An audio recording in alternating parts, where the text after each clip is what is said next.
Hey guys, what's up? KillJoy Jake, and instead of having friends, sometimes I wear spectacles, like a real nerd. Today we're going to be talking about the new Invisible Man movie, directed and written by Leigh Whannell, one of my favorites in Hollywood right now. I think it's an absolute masterpiece, but first I need you guys to like this video and subscribe for more horror content. Alright, now let's get into it.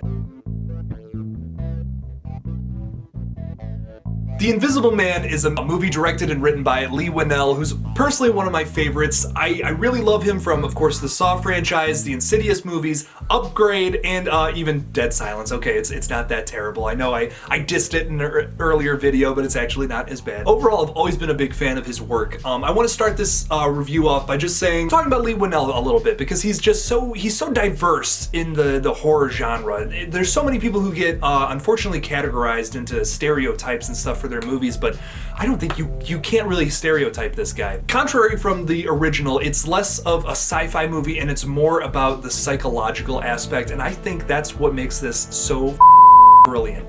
I'm gonna have to censor that, but God, it just deserves the F-bomb. This movie, it completely takes a whole new direction. It's nothing like its other incarnations or predecessors. If you don't know, it's about a woman, Elizabeth Moss's character, who is escaping a very abusive relationship. She's married to a really renowned scientist. He's kind of a genius. They don't really go into like a lot of what his work is, but he's worth like couple million bucks and stuff, and he's really intelligent, genius type that's just a little insane and obsesses over his wife to the point where he's just controlling her and messing her up psychologically. The very beginning of this film, by the way, this is a weird thing to mention, but the opening credits for this film are really stylized and interesting. I don't know, I knew I was gonna like this movie just based off of the opening credits.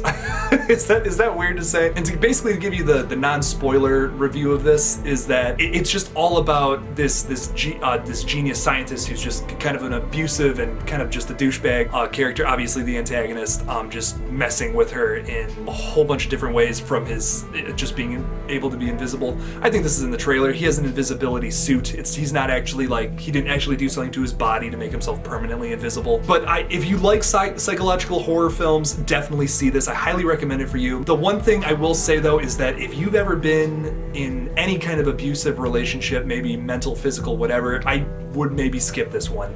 There were some scenes that were even hard for me to watch, and I can really watch anything and it's fine, but there's some stuff that actually really bothered me in this film. So if you have anything, first of all, if you're in any kind of situation like that, get help, get out of that situation, just do anything you can to just get rid of that toxicity. Okay, I'm gonna start spoiling stuff now because, well, you know, KillJoy Jake and all that. I think my absolute favorite, I'm just gonna talk about what I loved about this movie. There wasn't a whole lot I didn't like, honestly. The one biggest thing, and I always see this in horror movies now, is there's some kind of crappy CGI something that I'm like, that doesn't look real, I don't like that.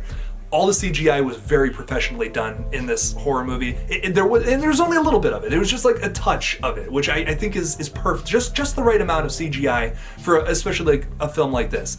It has just a little bit of a sci-fi element, so it just has a little bit of CGI. Perfect. It relies mostly on the psychological and the writing of this film. That's what Leigh Whannell's strong suit, in my opinion. Great jump scares, by the way. Very effective jump scares. One of the ones I'm talking about is she throws paint on. She's like looking down. She's in the ceiling and she's looking down onto the ladder and she thinks she sees someone and she throws paint down, and then it's like it covers a person and then starts climbing up the ladder.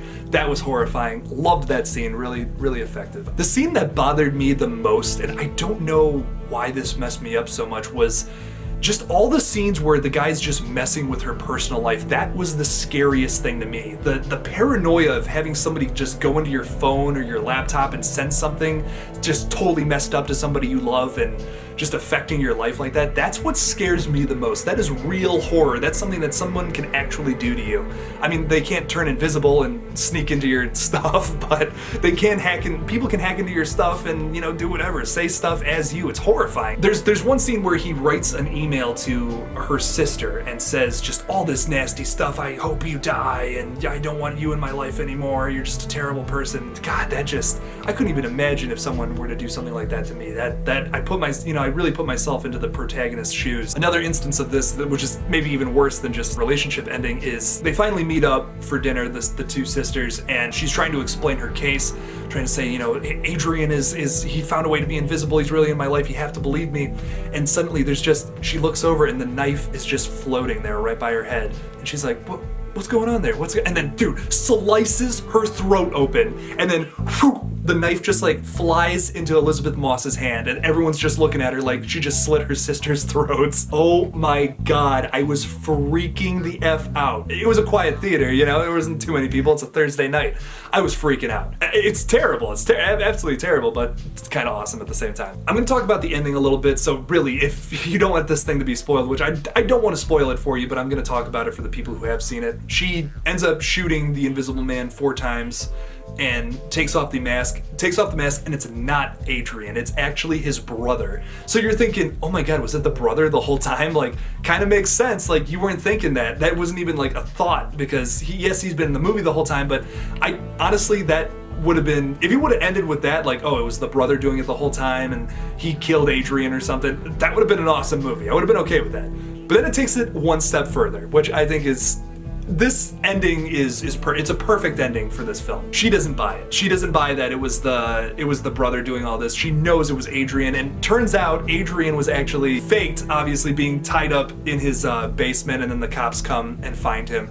And he, of course, says that it was his brother, blames it on the brother the whole time. Elizabeth Moss ends up going to back to Adrian's house. She's wearing a wire, and Aldous Hodge's character is sitting in a van, of course, listening to all this because she's trying to prove that it was Adrian who did this. She has a clean slate at this point, not blamed for any of the murders, which is, you know, that's great, but she wants Adrian to go to prison. She goes in, she's trying to get Adrian to admit to everything, and she's just saying, you know, if you want to be a part of this, oh, and yeah, she's pregnant. I totally forgot to mention that.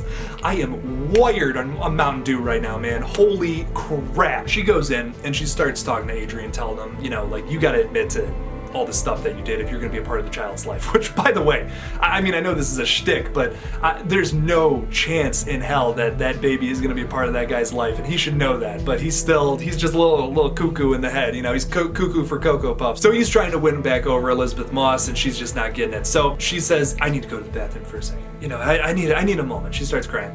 She goes into the bathroom, and suddenly Adrian's just sitting there, and then he grabs his knife and he's like, oh my God, and slits his own throat.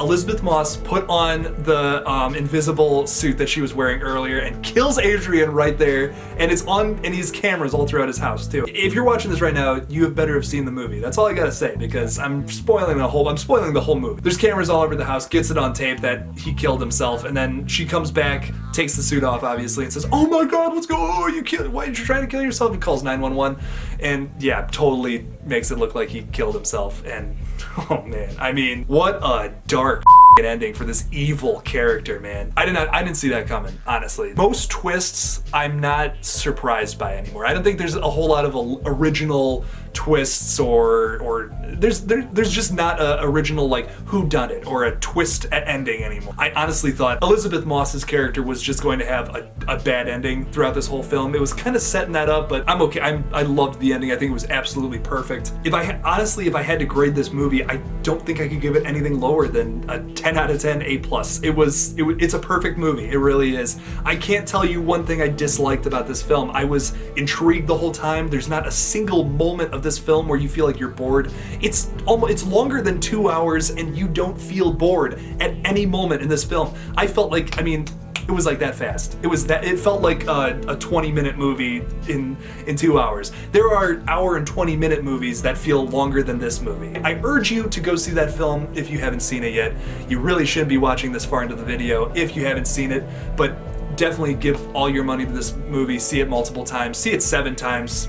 I'm probably going to. Thank you guys so much for watching my review of Invisible Man. Don't forget to like this video and subscribe for more horror content. If you want me to do a video on something going on, I know I want to do a video on Robert Eggers' new movie. There's a whole bunch of news about that, so I'll probably end up doing a video about that real soon. If there's something else that you feel like I'm missing out on, send me a message on Twitter, Instagram, at KillJoyJake1 on Twitter. Follow me.